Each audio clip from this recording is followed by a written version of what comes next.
It's Tuesday. It is Tuesday. It is time to check in with everybody and see how you're doing. I just realized I didn't load up the chat thing. There it is. We're there. Hey, we're live. That's what we're doing. That's what we're doing. I'm here with Amy. Amy, how are you doing today? Doing well, doing well. Like you said, it's Tuesday. Yeah, it is Tuesday. I'd have to look at my phone and be like, yes, it's Tuesday. It is, yeah. Yeah, I'm with you on that. I just looked at my phone and it notified me that our church is streaming live, so that's good to know. So. Well, it's good to be with you. It's kind of a blah day here in Nashville. I'm tired. I don't know about you. I am tired. So it's noon and I'm still not fully awake. So I think more coffee is needed. So we just wanted to be here and check in, see how everybody's doing, tell you about some things coming up this week and weeks beyond. I know one of the big things we're working on is our virtual VBS that's coming up here in, I guess in June 15th through 19th. I keep looking at my hat in the thing and it's a little cockeyed. Is that the Lookouts? Yeah, it's the Chattanooga Lookouts. Yeah. And it's driving me crazy, but I'm going to stop looking at it now. So, yeah, we're working on our VBS June 15th through 19th. Amy, can you tell us a little bit about that? I know you're working with a bunch of people that we're going to put that out for everybody. Yeah, so we've got some of our college students who are going to be helping us lead that. And we're actually, by this Sunday, we'll have the registration up. So when you go to the website to our VBS information, it'll take you somewhere that you can register. So obviously it's going to be live streamed, so anyone could join at any point. So the registration is not a requirement for us, but we would love to know who's going to be there and participating with us, just so we can reach out a little bit more personally. Yeah. I'm going to put that up on the screen. So if anybody wants to, just look at it right now, there's not much on there. It's just a preview of the actual, what we're going to be doing. Knights of the North Country, something like that. No. North Castle. That's right.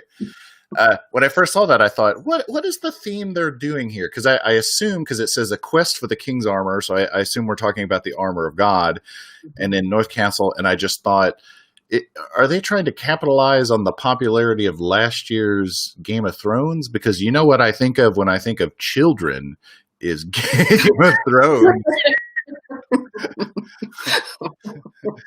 Yeah. It does remind me of that, though. But we'll have the registration there this weekend, so people can register for that. That will be live on Sunday morning to coincide with our Worship Livestream. Yep. So we're working on that. Another thing we're working on is a special extra service that we're doing. We're going to have a special service that's just based around singing hymns. So that's going to take place not this Sunday, but the following Sunday. I'm wrong. I'm missing the date. What's the date on that? Would that be the 31st? 31st. Yeah, the 31st, Sunday, 31st, which also happens to be Pentecost Sunday.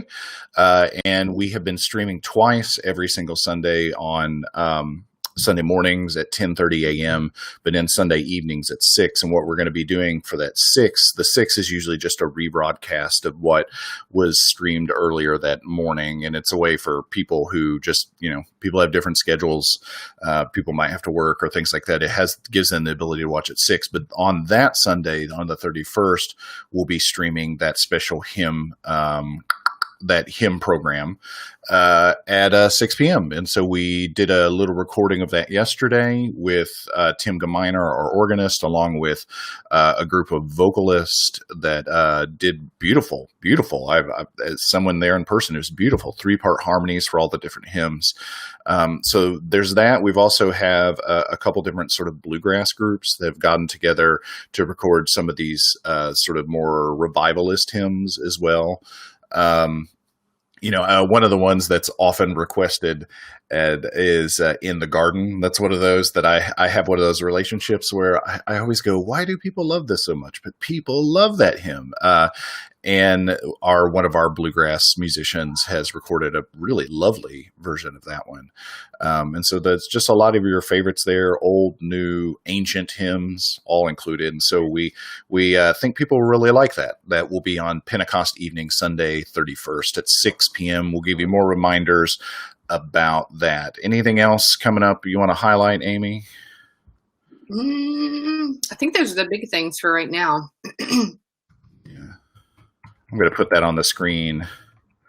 Sunday, May 31st at 6 p.m. All right. The ability to put captions up now, and that's all I want to do. I want to live caption everything you say. Oh, good. Oh, good. Yeah. That's what everyone needs. My phone, I got a new phone. I'm very happy. I had a phone. Amy knows this, but I have a phone that my previous one, the top of the screen, the bottom of the screen, and parts of the back were held together by masking tape. It was a really quality device with large cracks across the middle of the screen, so much that my selfie camera, which was really a problem if I was trying to do Zoom meetings or anything on my phone, had a crack right through the lens. So if any sort of light hit it, it just looked like I was, had some sort of like fashion filter on, not in a good way. But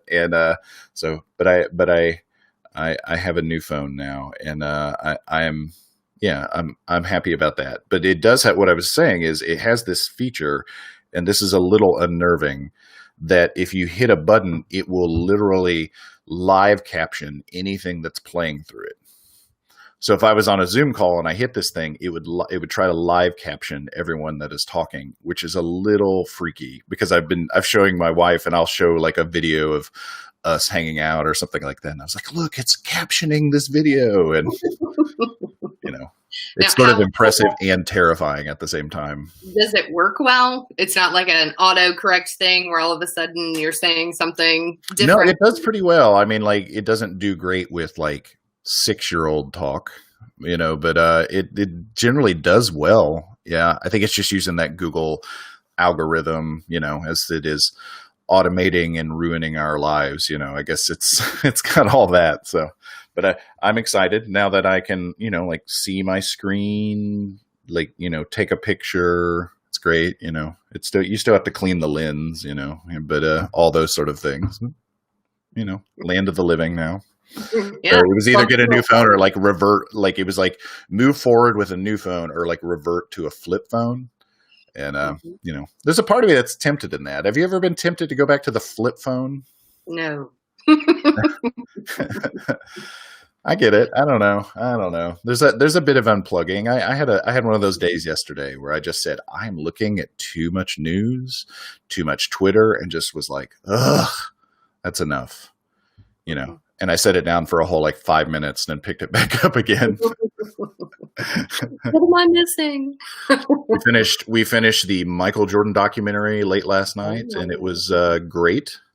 So thank you to ESPN and all the folks that released that early and have given us something wonderful to watch. So it's called The Last Dance. I've talked about it a bunch. So any other things? What did you all do last night, Amy?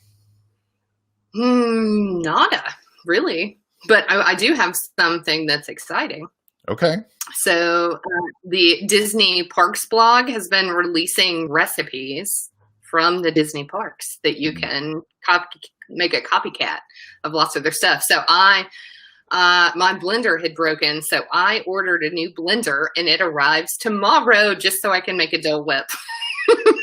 So you can make what?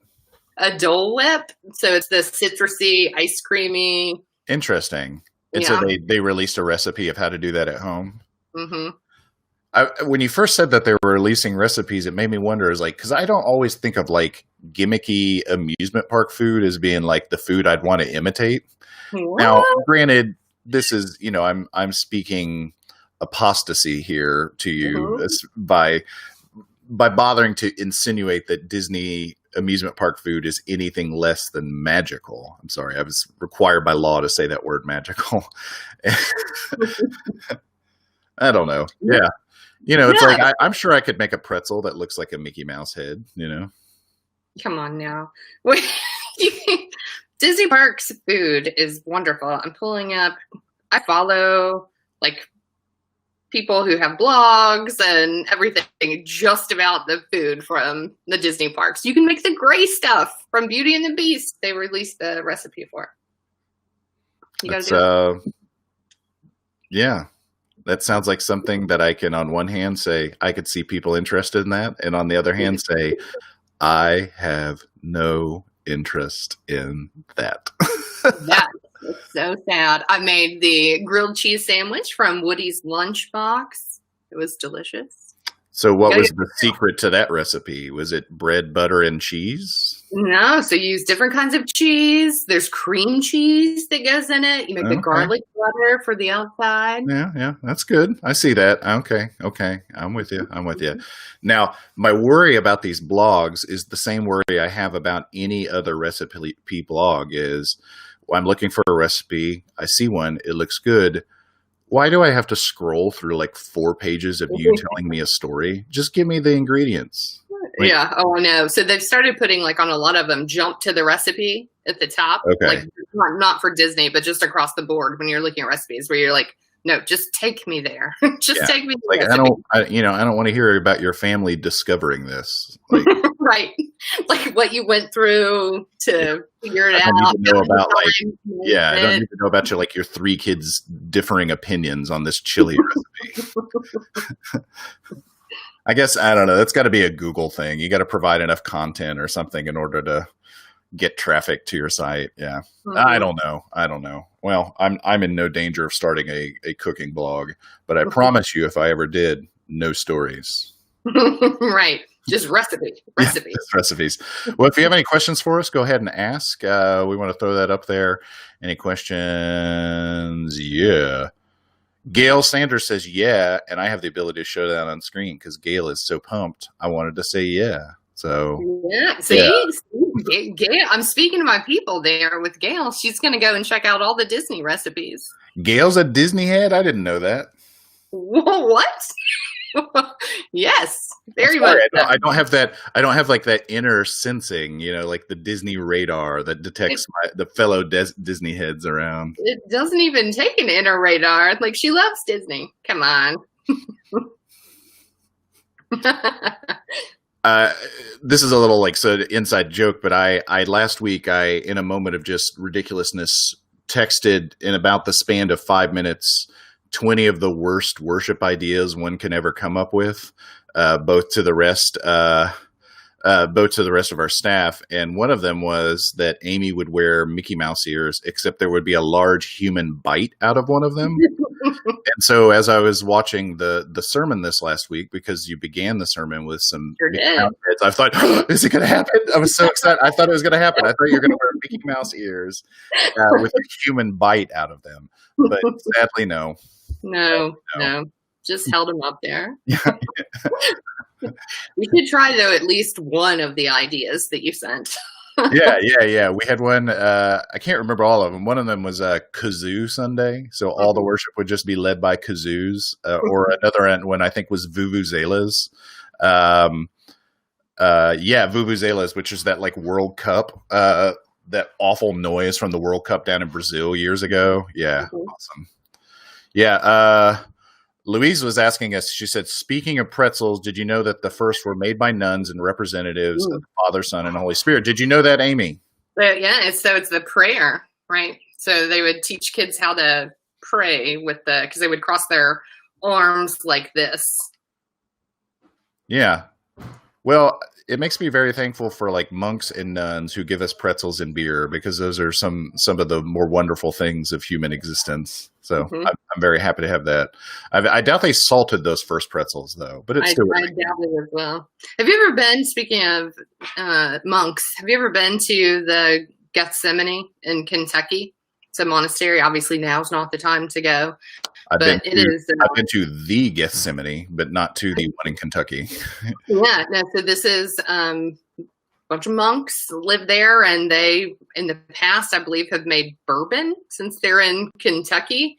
But you can go and sit in on their prayers, and you can have retreats there, like silent retreats. It's really a very beautiful and kind of thoughtful place. It's actually where Thomas Merton lived. Interesting.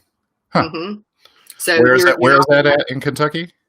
It's not far from here. I can't remember exactly where, but you can't. So when you're there, you can't actually go and see Thomas Merton's hut. Like they don't let you go because he ended up moving kind of out in a little hermitage by Hmm. himself. But it's a really cool place to visit. Not now, but at some point. It We might be an okay place to finish now or visit now if they would let you, because I bet they I will. imagine you're well socially distanced. Yeah, but you So, can eat there. It's really cool. so I read this article yesterday, and it was about epidemiologists just sort of studying. They're trying to get a handle on the transmission of this virus and understanding, because it's like learning to manage this is that picture starting to emerge that managing this pre-vaccine, provided the vaccine that is created is effective, is about learning like the particulars of how it's spread and then trying to avoid those things while trying to reemerge and reopen into the things you can do. And so I can't remember exactly where this is, and you might have read this too, Amy. It was about an incident that had happened in California where there was a church choir that got together. Is it California? Is that right? I think that one was maybe in Oregon or Washington. Okay, so, and what was so interesting, it was a church choir that half of the attendees, there were 122 people in the choir, but only half showed up because those half were being conscious of what was going on.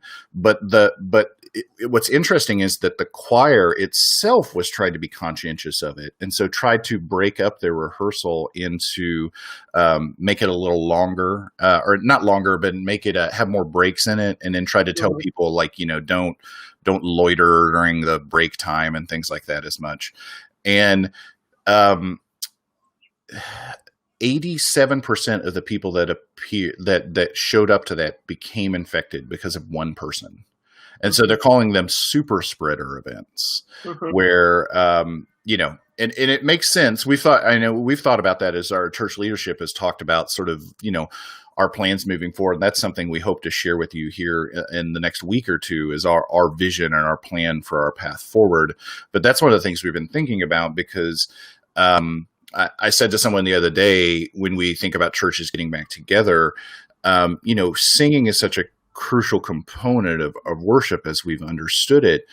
And man, we wouldn't necessarily say, hey, let's get everybody in a room together and cough in unison for 3 minutes, which I think is a good analog for singing, because I think the worry from some of these epidemiologists is that the act of singing could aerosol, meaning allow the viral particulates to be airborne for a longer period of time, particularly when you're indoors. So if you think about from a choir setting, and they would not have necessarily known this back when this happened, but now research is showing it, is like they were together for 2.5 hours. That's strike one, because, I'd read something they were recommending, because the factor is, where are you engaging someone and how long? So indoors, that's probably a no-no. Longer than 15 minutes, because they were there for 2.5 hours, and then doing an activity that is more than like low speaking, and so it was just interesting to me to see that like one person basically got almost everybody infected because of that. I think from what I've read to read the story, because of the nature of that transmission, it wasn't like a huge viral load. There wasn't some sort of catastrophe from that event. But it's still something to keep in the back of your mind, is particularly churches were thinking about, what do we do? How do we continue to be church as this thing evolves? I thought that was really interesting, and thankful I was able to see that. Yeah. Mm-hmm. Absolutely. And there's I think you sent the article too about the church in California that was together, I think on Mother's Day. Oh, maybe. Yeah. I can't remember. Yeah. The one person, and then like exposed 180 people or whatever it was. So yeah, I'm interested in the follow-up of that one, because it says they exposed, but it doesn't necessarily say what has happened, but I'm sure they're going to look at that to study what possibly happened and things like that. So on the one hand, it might be, I'll tell you from my perspective how I read the news like that. I think on one hand, people could look at that and be very discouraged of just saying, oh man, what the way we do these things, it just seems to be particularly tailor-made for spreading this stuff. But on the other hand, I look at that and I just say, I feel like we're learning that there's a lot of things we can get away with, You know what I mean? Like, so you can say, okay, so 150 people in a room at the same time for an hour is a bad idea. But it also says to us that getting together people on occasion outdoors shows minimal risk, provided that we all, keep our distance from one another, provided that we try to wear masks when we're in close proximity to people. And so it says, to me, really sort of the path forward of the church is to just use a lot of ingenuity and creativity to find ways to very safely be together, while at the same time, and I know this is a big concern for all of us, is churches don't need to be in the business of creating pressure for people to do things that goes against their own health choices. Mm-hmm. And I think that's probably the biggest challenge, because there is such a element, there's a very dangerous multi-layered element that people can feel pressure to go to church because, one, they want to go, people feel isolated, but on top of that is, whether people mean to communicate this or not, it can come across as it is a holy expectation or an expectation of God for you to go to church. And that's the thing, as someone who's in a leadership position in church, I'm very concerned about, because the church, by nature of our communal relationships, we create expectations of behavior from one another. And often we argue those are good things: expectations of generosity, expectations of participating in mission together, expectations and, sort of caring for one another. Those are good expectations. But here's the problem with this is the counterintuitive nature of this is, do we create expectations that could lead to unhealthy behaviors? And I'm curious, any thoughts about that, Amy? Is that something you've been thinking about? Oh, absolutely. And, we've talked a lot about, opening kind of even states too early, and what does that look like? And, I just have concerns about who are people leaving behind, just like you're saying, like, to say, well, you know what, we're going to get together. But if you're in a risk category, or just feel like we're all at risk in some way, and the church is now meeting back in the building and I can't be there, then I could imagine feelings of being left out or left behind in some really damaging ways. Yeah, I think it's also important to remember that, like, what we talk about risk categories is those are not specific to this condition. That's just risk categories we theorized at the beginning were the risk categories. Right. Now, the data on who has been largely affected in terms of mortality and morbidity with this has been older adults, which has been, I mean, that part is held true. But within that, we also are just seeing vulnerabilities for people that it's hard to understand. Vulnerabilities in children. Now, granted, this is really rare. I think it's important to keep a reminder of scale. But there are a rise in childhood inflammatory conditions, like an atypical Kawasaki's disease.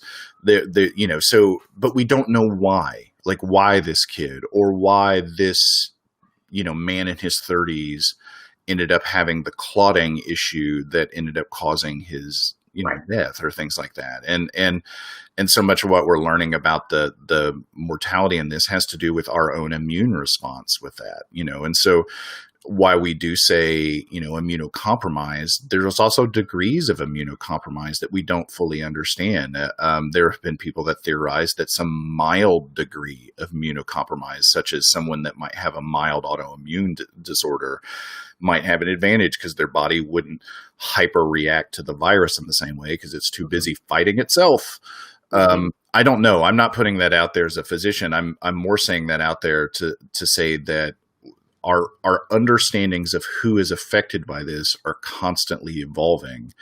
And so it's not fair. I don't think it's fair for someone to say, I'm of no risk, therefore I do what I want. Yeah. And I'm not saying that to promote a culture of fear, because I know that's a common criticism people have said, but I think to me, it's more an act of humility to say, I don't know what I don't know. And, we got a guest star. I see him. He's exploring where he's going to take his next nap. Hmm.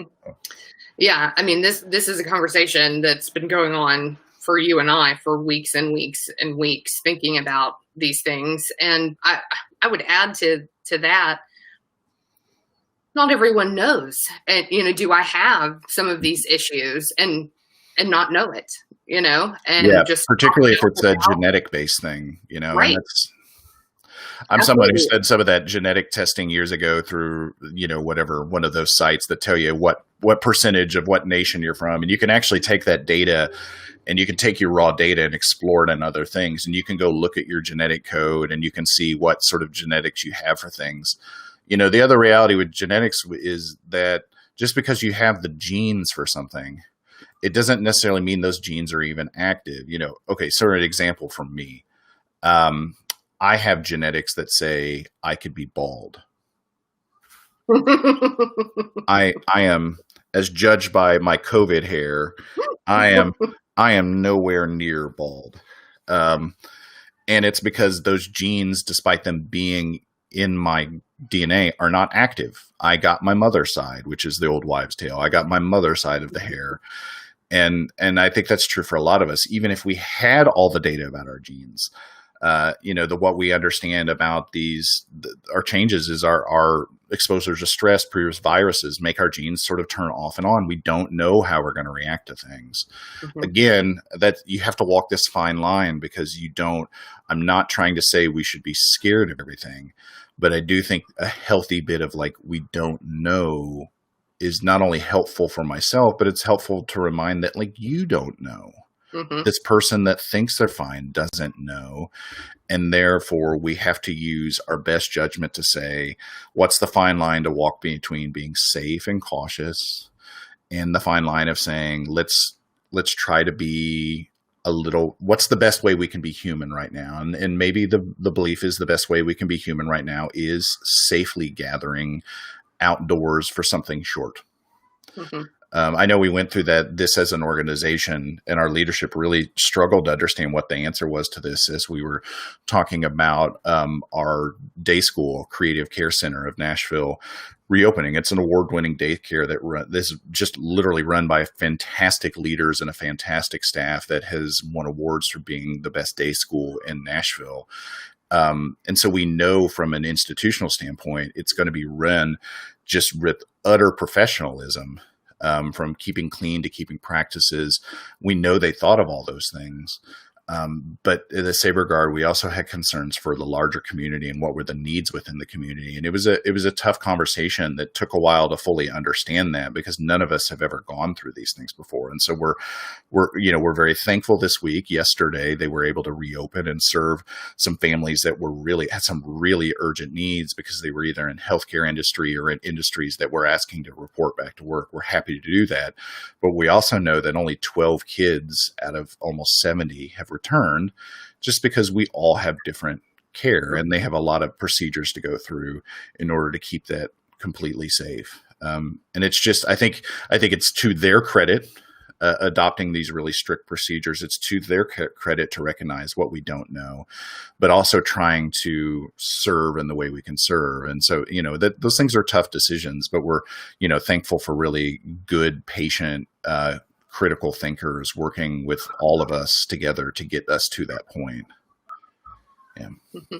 Absolutely. Well, everybody, I know that was a meandering conversation that turned serious pretty quick, but hey, these are serious days. Maybe you found that helpful. For me, it's very helpful. I know it can be a source of stress at times to hear, I can't control this. But if you can get to a point where you can say, I can't control this, but I can control these things. And because I can't control this, I'm going to be careful with this. And I think there can be maybe some stress relief in that. It is for me. Even sometimes saying out loud, I can't control this, even just acknowledging that can be anxiety reducing. So I don't know if that's the way it works for you, Amy. I know we're all sort of juggling what we can control and can't control right now. Oh, absolutely. Yeah. Not too much. I've been at home for months. Yep. All right. Well, thank you for joining us. You can always ask us questions at questions@hbro.org. I put that up there on the screen so you can see it. You can email us that. You can always throw them in the comments, although we're heading out kind of right now.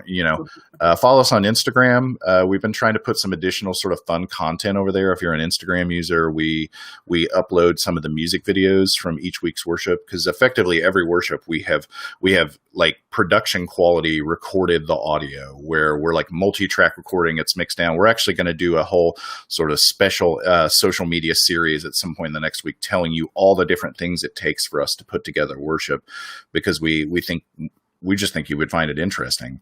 We're multi-track recording everything. We're putting out really high quality audio, and then we put the video on top of that. And on Instagram, we actually release a lot of that stuff a little bit earlier than on other sites. So you can say, hey, I really like that recording of Hallelujah. You can go and watch it.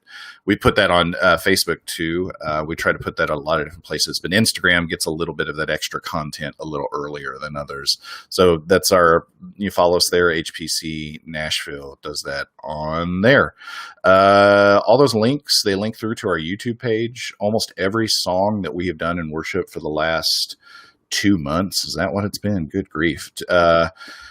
Almost every single song is on there. And so if you just love music, love worship music, it's on there. Great quality audio that we think you'll really appreciate. At some point, we're probably even going to talk about putting together just a digital download of a lot of these songs so you can just listen at home. We have the ability to do that, and something we've been happy to do because we have so many amazing, talented people. So, yeah. Well, Amy, thank you. We want to plug Deep Dive Live, which comes tomorrow night. And Amy, who are we talking to? Beth McCaw. Yeah, Beth McCaw. And Beth is the pastor right now of Telos Community, which is a church plant here in Nashville. Beth is someone who was a leader in our church, felt the call to ministry, went to seminary, did that whole thing. And she tells us a little bit about how they're worshiping and how they're adapting to everything. It's a cool conversation. We're going to do that and talk about this last week's sermon, all those sort of things. But that's tomorrow night at 6 p.m. On Facebook and YouTube, just hboro.org/live, or just, if you're watching us now, you know how to watch us then. So that's Wednesday night at 6. So love to see you then. So other than that, we will see you then, and see you Thursday at our check-in, and see you Sunday in worship, and all those million things we're doing, because our life is staring at ourselves and others through screens. Mm-hmm. So